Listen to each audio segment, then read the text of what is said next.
Tumsifu Yesu Kristo. Mpendwa mtazamaji wa St. Anthony Cathedral Tanga Media, karibu katika tafakari ya neno la Mungu.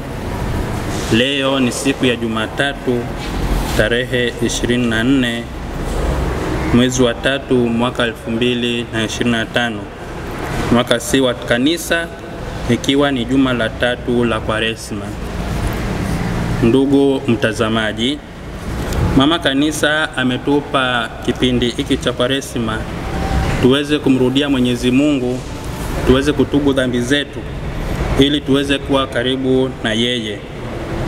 Masomo yetu ya leo hasa yanatuhimiza tusipuuze mambo ya kimungu, na hili tunaliona sana katika somo la kwanza pale tunapoambiwa palikuwa na wenye ukoma wengi katika Israeli zamani za Nabii Elisha, wala hapana aliyetakaswa ila Naaman. Hivyo tunaona ili tuweze kumgeukia Mwenyezi Mungu lazima tuweze kumtafuta.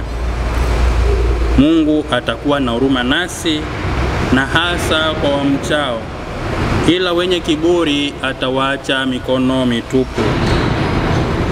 Tumepewa wakati wa kutafakari na kujuta dhambi zetu. Huu muda kuna watakao jitahidi, kuna wengine tunahimizwa wale ambao ni waregevu na wenyewe pia tujitahidi tuweze kutafakari neno la Mungu.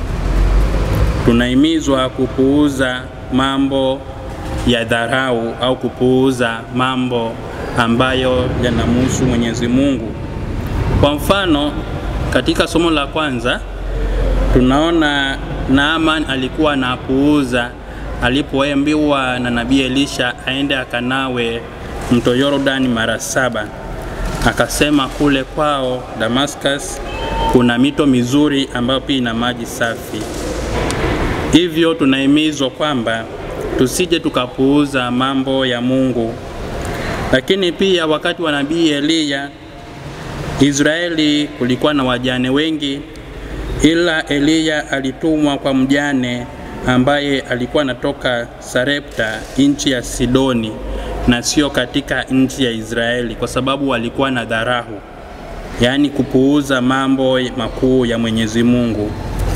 Hii inaweza kutupata sisi katika nafasi zetu.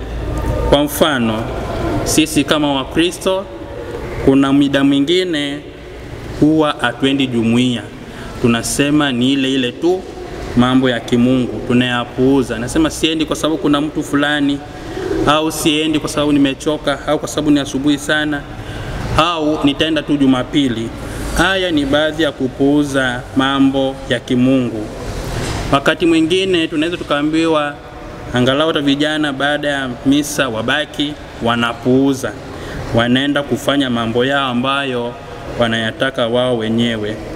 Hivyo tunaona kuna uzembe mwingi, tunaweza kuwa na uzembe mwingi wakati tunamtumikia Mwenyezi Mungu, na tunabaki kupuuza mambo ambayo ni ya dhamani ya Mwenyezi Mungu.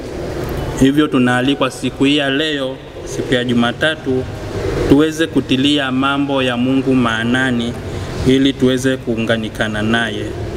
Tumuombe Mwenyezi Mungu pale ambapo tunapuuza yale mambo ni matakatifu, na tuweze kuomba toba kwa Mwenyezi Mungu, na tuweze kumrudia na kuunganikana naye. Tumsifu Yesu Kristo.